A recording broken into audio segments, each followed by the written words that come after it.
Efek terjadinya inflasi mampu mengurangi nilai daya beli mata uang.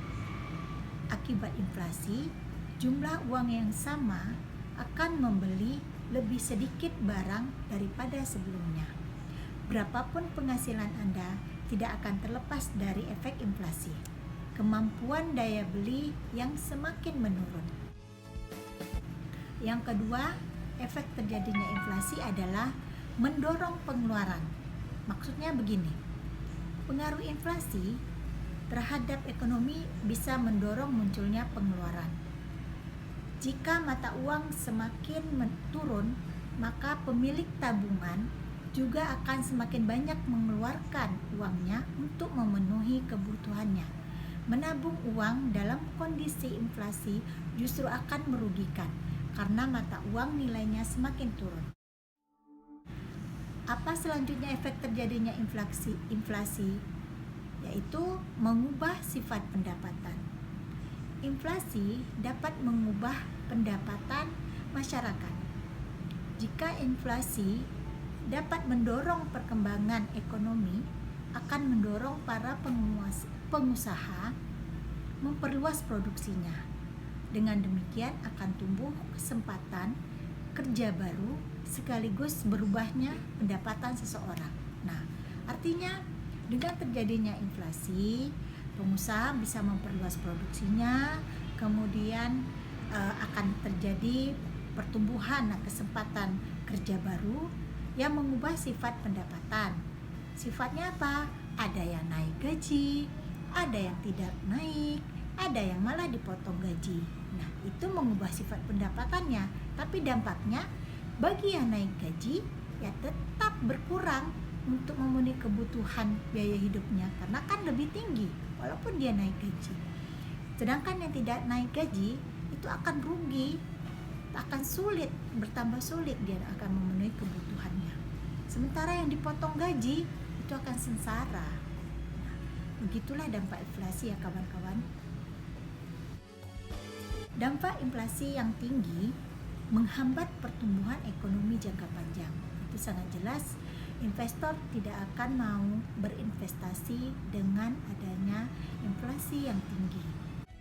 Efek terjadinya inflasi yang berikutnya membuat kerja keras kita sia-sia. Kita contohkan, di tahun 1990, katakanlah Tuan A, seorang jutawan, punya tabungan sebesar 50 juta. Jika harga beras pada tahun 1990 itu seharga Rp500 per kilogram, maka jadilah juragan beras mendapatkan sebanyak 100.000 kilogram beras. Nah, bagaimana kalau dibandingkan di tahun 1998? Terjadi hiperinflasi sehingga harga beras dapat mencapai 2.800 per kilogramnya. Sementara dengan tabungan 50 juta tadi hanya mampu dapat membeli beras sebanyak 17.900 kilogram beras. Bayangkan kawan-kawan, berapa jauh kehilangan yang telah terjadi hasil kerja keras yang kita lakukan selama bertahun-tahun. Efek dari inflasi selain bisa merugikan, dia juga semakin menyengsarakan. Nah, kawan-kawan, sekarang pertanyaannya, bagaimana pengaruh inflasi terhadap impian kita? Harga impian semakin mahal dari tahun ke tahun, apalagi bila itu dihitung dengan kurs mata uang dolar. Kita contohkan salah satu impian yang ingin kita wujudkan adalah memiliki rumah. Katakan waktu itu kita menginginkan memiliki rumah yang seharga 200 juta. Namun pada saat itu kita baru mampu menabung seharga 100 juta. Nah, di saat tahun depannya barang atau rumah yang kita perkirakan seharga 200 juta pada 1 tahun yang lalu, itu tidak lagi senilai 200 juta. Namun bisa saja sudah 250 juta atau 300 juta atau malas di atasnya. Nah, hal inilah yang akan membuat harga impian kita semakin mahal dari tahun ke tahunnya. Nah, kalau begitu bagaimana solusinya supaya kita mampu mewujudkan impian kita? Mari kita lihat.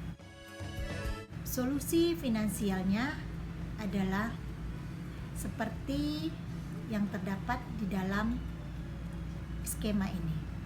Tidak peduli berapa banyak uang yang kita miliki, uang yang kita dapatkan, selalulah ingat untuk membaginya ke dalam 5 bagian secara proporsional. 60% simpan untuk kebutuhan pokok, gunakan untuk kebutuhan pokok. 10% untuk tabungan dan investasi, 10% untuk lifestyle, 10% untuk ziswaf, dan 10% untuk dana darurat. Nah, bagaimana mencapai impian Anda? Belilah impian kita dengan emas. Di sini saya gambarkan, katakan kita ingin mewujudkan impian kita mau umroh. Di tahun 2020 bulan Agustus, perkiraan harga emas 1 juta per gram. Untuk biaya umroh membutuhkan 25 juta rupiah. Maka mulailah menabung emas dengan senilai 25 gram. Bagaimana strategi menabung emas 25 gram untuk umroh? Mari kita kupas. Mulailah rutin menabung dari kepingan kecil. Bisa yang 0,1 gram sebanyak 10 keping dalam setiap bulannya. Sehingga teman-teman atau kawan-kawan sudah akan mempunyai simpanan emas sejumlah 1 gram per bulan.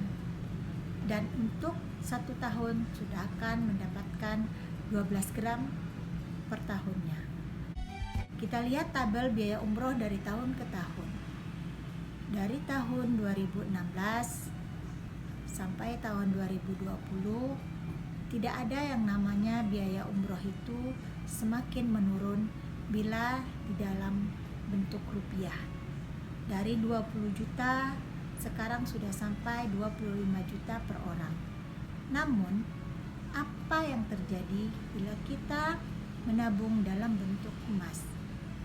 Dari yang tahun 2016 dengan harga 20 juta dikonversikan dalam bentuk gram emas akan dibutuhkan biaya 34 gram emas. Namun di tahun 2020 yang biaya bila menggunakan rupiah 25 juta, bila dikonversikan ke dalam gram emas, kita hanya membutuhkan seberat 25 gram emas.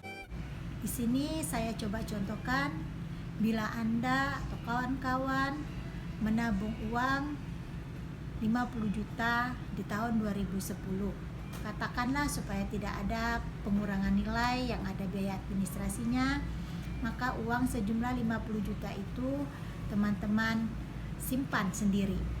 Nah, apa yang terjadi di tahun 2020? Uang kawan-kawan ya tetap 50 juta. Jumlahnya tetap 50 juta. Uang Anda tahun 2010 50 juta. Kurs dolar 10.000 1 dolarnya. Bila sekarang di tahun 2020 kawan-kawan untuk melaksanakan pergi umroh dengan uang yang 50 juta hanya mampu pergi umroh sebanyak 2 orang.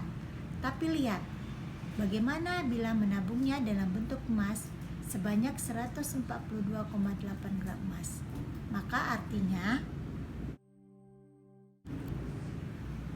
kawan-kawan sudah memiliki tabungan dengan harga emas pada saat di tahun 2020 1 juta per gram mempunyai nilai 142,8 juta.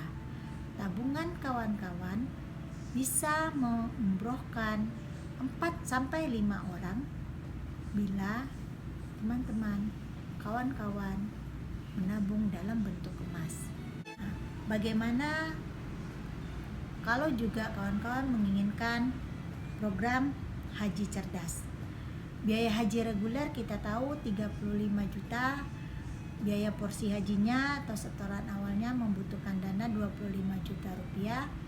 Jika harga emas hari ini 1 juta per gram, artinya kawan-kawan membutuhkan dalam sejumlah 35 gram. Nah, apabila kawan-kawan telah menabung sejumlah 25 gram, kemudian emas tersebut bisa kawan-kawan gadaikan untuk mendapatkan dana tunai sejumlah 25 juta dan dijadikan untuk biaya setoran haji, setoran awalnya. Nah, kawan-kawan tetap melakukan menabung rutin, menabung untuk menyicil pengembalian gadai emas, serta menabung untuk membeli emas, menyicil sampai tahun keberangkatan, sehingga simpanan sisa emas 10 gram bisa digunakan untuk biaya cadangan, biaya pelunasan. Kita bisa lihat di sini hitung-hitungan tentang emas solusi dari inflasi. Jujur kalau yang menghitung hitungan ini udah pakai rumus, saya tidak membahas tentang bagaimana atau dari mana dapatnya uang sejumlah ini, karena ini sudah keluaran dari rumusnya. Tapi di sini saya akan memperlihatkan bagaimana menghitung seluruh kebutuhan kita dengan mengkonversikan dalam bentuk emas. Kita contohkan kawan-kawan, tahun 2020 seseorang